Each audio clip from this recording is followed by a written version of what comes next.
You heard Ron Paul announce he's forming an exploratory committee to seek the Republican nomination for the 2012 presidential race. Does he have a shot? What about other libertarian-leaning candidates, such as former New Mexico Governor Gary Johnson and perhaps Minnesota Congresswoman Michelle Bachmann? Or will a mainstream Republican, like former Massachusetts Governor Mitt Romney, get the bid? And what about the controversial and forceful Donald Trump, who's attracted a lot of attention lately? Here with his predictions from the Libertarian viewpoint is Nick Gillespie, editor-in-chief of Reason.com and Reason TV. Nick, it's a pleasure as always. Thanks. What Republicans do you think have a shot at the president in 2012? You know, let me put it this way. I think that it is, there has never been a time better to be a libertarian than right now, where you have the choice between Gary Johnson and Ron Paul, or you will in the Republican nominating process.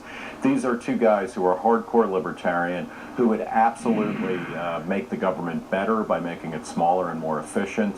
And I think, you know, it's almost an embarrassment of riches. And I don't know that either of them will go the distance, but I do think, and we know this based on Ron Paul's last run, they're going to inform the debate in a very forceful way. And I think they're the right guys at the right time, and they're good messengers for that. What are the strengths that Ron Paul has? I think Ron Paul's, first off, his strengths include on the political side the ability to raise oodles and oodles of money and to turn out young people of all types that have never been interested in politics before. This is a guy who, has what mainstream media people will say is a charisma deficit, but this guy can spellbind crowds. He can top the New York Times bestseller list talking about the Fed or talking about the Constitution.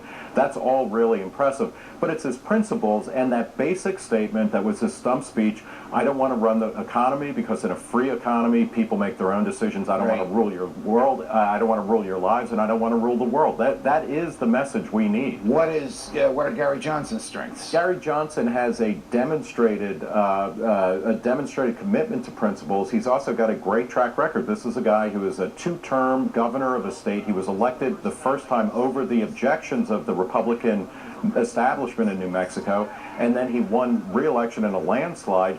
He kept spending down. He vetoed tax cuts. He got rid of, he vetoed laws that were stupid. He talked about privatizing prisons, creating school choice, and legalizing drugs. He's a winner. Is Michelle Bachmann, who's in favor of the wars in Afghanistan and Iraq and Pakistan and now Libya and voted to extend the Patriot Act, is she a libertarian? Is she in the same camp as Ron Paul? Does she appeal to the same people as Gary Johnson? No, I don't think so, and I think it's for those reasons, and then also socially, it's not even a question of what these people may or may not believe, in their personal lives, but Michelle Bachmann seems to be much more comfortable using the government as an instrument to create better people or better citizens, where I think both Gary Johnson and Ron Paul are very clear that the government has certain roles and responsibilities, and those do not include edifying or, the moral improvement of U.S. citizens. I'm being told that Congresswoman Bachmann did not support the invasion of Libya, but she has supported those other things. And she did vote for the Patriot Act. Well, that we know about. She sat right there and defended her vote.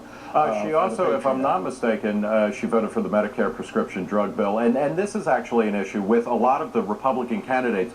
They'll say they're against Obama's takeover of health care, but they're all in favor of Medicare. Put aside your wish list. What Republican today, in April 2011, does Nick Gillespie think has the best chance of getting the nomination and beating Barack Obama in November 2012? Yeah, I mean, in my heart of hearts, I would love it to be Gary Johnson or Ron Paul. I think that it's conceivable that a candidate like Mitch Daniels, who as as a governor of Indiana, has a very strong record, and also is, more importantly, is on the record in the Wall Street Journal. He got a lot of hate mail from conservatives when he said, hey, you know what, we need to call a truce on this social conservative stuff. What we need to focus on is making the government smaller and making the economy run better by shrinking government. And making it freer. Nick Gillespie, always a pleasure. Thank you, my friend. Famed economist Milton Friedman warned that a government push for equality in all things would destroy